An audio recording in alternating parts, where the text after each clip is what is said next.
आप सभी भक्तों को कार्तिक शुक्ल के दूसरे दिन पड़ने वाले भाई दूज त्योहार की हार्दिक बधाई हो। भक्तजनों, संसार के सभी भाई बहन इस त्योहार को अत्यंत हर्षोल्लास और धूमधाम के साथ मनाते हैं। इस दिन भाई बहनों के घर जाकर सर्वप्रथम स्नान करते हैं, फिर बहनें उन्हें तिलक करती हैं, उनकी आरती करती हैं और अपने हाथों से भाइयों के मनपसंद भोजन को उन्हें करवाती हैं। भाई भी बदले में अपनी अपनी बहनों को ढेर सारे सुंदर सुंदर उपहार प्रदान करते हैं। इससे उनका आपसी प्रेम और विश्वास और भी प्रगाढ़ हो जाता है। भक्तों, यूं तो भाई दूज त्योहार की वेद पुराणों में अनेकानेक कथाएं हैं, परंतु इसकी प्रमुख कथा आज मैं आपको संगीतमय रूप में सुनाने जा रहा हूं। तो आइए माता महालक्ष्मी का ध्यान करते हुए सुनते हैं ये पावन कथा।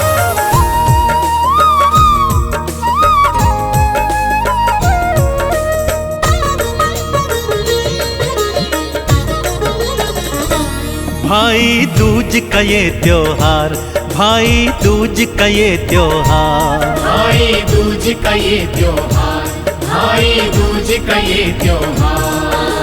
भाई बहन का पावन रिश्ता, भाई बहन का पावन रिश्ता, बढ़ जाता है प्यार, बढ़ जाता है प्यार। भाई दूज का ये त्योहार, भाई दूज का ये त्योहार। हाँ, भाई दूज का ये त्योहार, भाई दूज का ये त्योहार।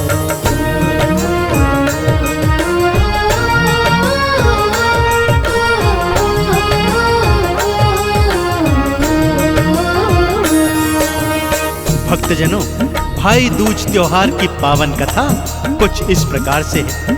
किसी गांव में एक बुढ़िया रहा करती थी। भक्तों, उसके 7 पुत्र और 1 पुत्री थी।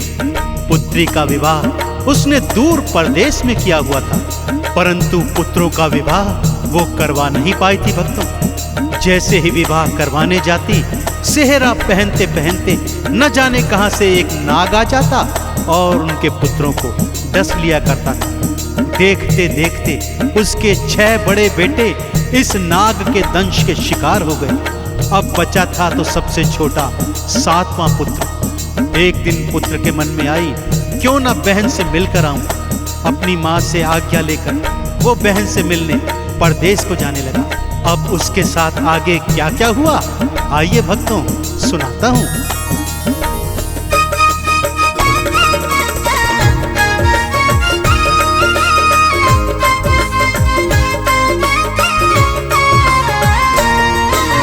मार्ग में एक नदी मिली थी, बोली तुझको डुबवाऊं।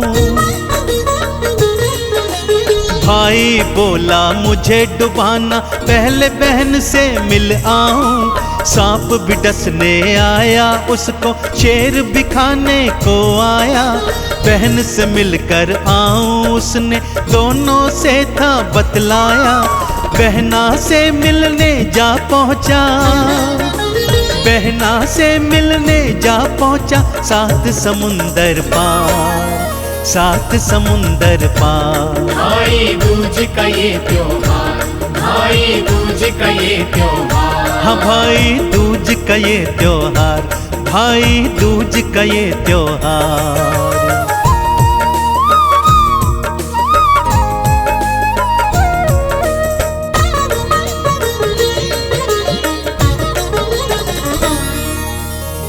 भाई को अपने घर आया देख, बहना खुशी से इतनी प्रसन्न हुई कि थोड़ी थोड़ी बावली हो गई। खुशी में पानी से ही चौका लीप दिया और घी में चावल पकाने लगी। तब भाई के समझाने पर उसने गोबर मिट्टी से चूल्हा लीपा और दूध में चावल पकाकर स्वादिष्ट खीर अपने हाथों से अपने भाई को खिलाई। कुछ रोज भाई बहन साथ रहे। अब भाई के वापस जाने की घड़ी आई।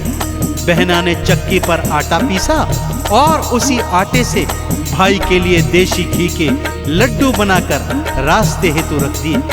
परंतु यह क्या, जब बहन के बच्चों ने चक्की में मरा सांप देखा तो बहना के होश उड़ गए। सोचने लगी कहीं जहरीले लड्डू भाई ने खा तो नहीं लिए। भैया भैया कहती हुई अपने भाई के पीछे दौड़ रही है। मार्ग में भाई विश्राम करता मिला। उसने लड्डू उठाकर दूर फेंक दिए। भाई बोला, बहना जहरीले लड्डुओं से तो मुझे बचा लिया, परंतु शेर, सांप और नदी से कैसे बचाएगी, जो मेरा काल बन मेरी प्रतीक्षा कर रहे हैं। बहन बोली, भाई जब तक मैं तेरे साथ हूं तेरा बाल भी बांका होने नहीं दूंगी।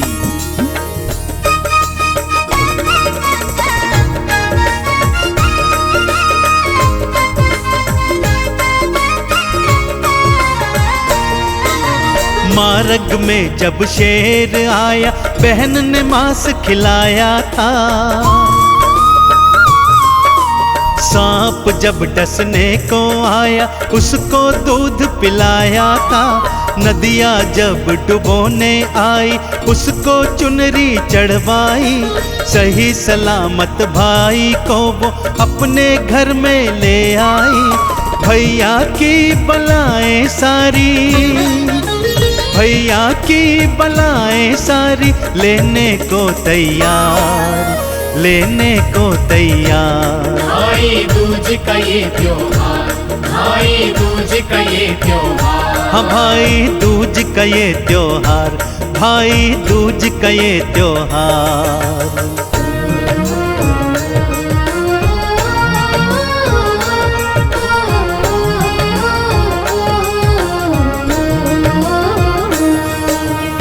फिर एक दिन काल बुढ़िया बहना को मिली। उसने बताया, मैं तेरे 6 भाइयों को ले जा चुकी हूँ और अब 7वें भाई को लेने आई हूँ। बहना ने उस काल बुढ़िया के पांव पकड़ लिए और बचने का उपाय पूछने लगी। तब काल बुढ़िया ने बहना को बताया, यदि तू अपने सबसे छोटे भाई की सारी अलाएं बलाएं अपने सर ले लेगी तो उसकी जान बच सकती है, परंतु बदले में तू पगली हो जाएगी। यदि स्वीकार करती है तो बोल। बहना ने अपने भाई के प्राणों की रक्षा हेतु यह बात स्वीकार कर ली। भाई की शादी के दिन उसने स्वयं सेहरा पहनने की जिद करी और जब सेहरा पहना उसमें नाग था। बहना ने उस नाग का अंत कर दिया। अग्नि फेरा पड़ने भाई की जगह खुद बैठ गई और जब पल्लू में आग लगी तो सबको समझ आया कि उसने भाई के प्राण बचा लिए। भाई भावज का गृह प्रवेश उसने पिछले द्वार से करवाया, क्योंकि भाई जैसे ही अंदर आता द्वार का चौखट उसके ऊपर गिर जाता और प्राणों का अंत कर जाता। रात में वो भाई भावज के कमरे में जिद करके सो गई। रात में भक्तों काला नाग आया और बहना ने उस नाग को भी मार गिराया।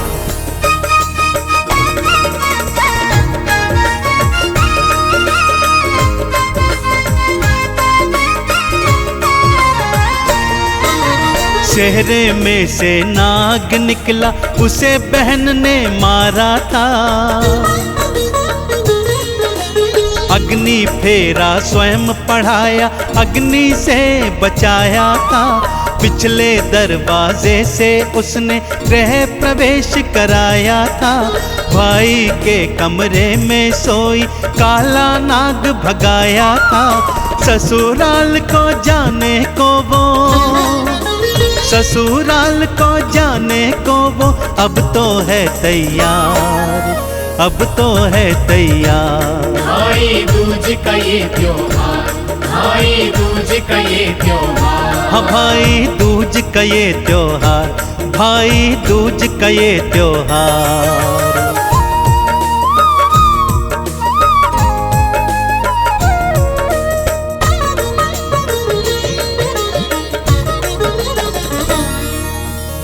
सुबह जब भाई के कमरे के बाहर सबने मरा हुआ काला नाग देखा तो सबको समझ में आ गया कि ये जो पगली बहना है ये अपने भाई के प्राणों की रक्षा हेतु पगली बनी थी।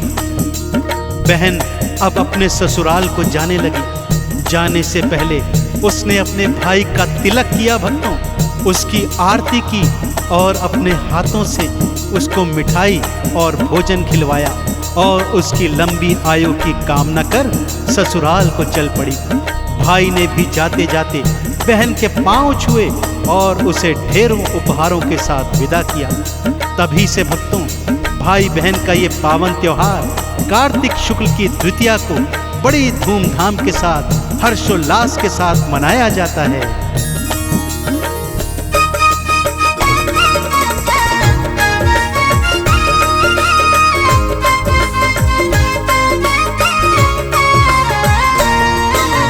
कार्तिक शुक्ल की दूज तिथि को ये त्योहार तो आता है। हर भाई और बहन का जोड़ा ये त्योहार मनाता है। बहना भाई की आरती करती, चंदन तिलक लगाती है। अपने हाथों से भाई को भोजन भी करवाती है। बढ़ जाता है इससे भक्तों, बढ़ जाता है इससे भक्तों भाई बहन का प्यार, भाई बहन का प्यार। भाई दूज का ये त्योहार, भाई दूज का ये त्योहार। हाँ भाई दूज का ये त्योहार, भाई दूज का ये त्योहार।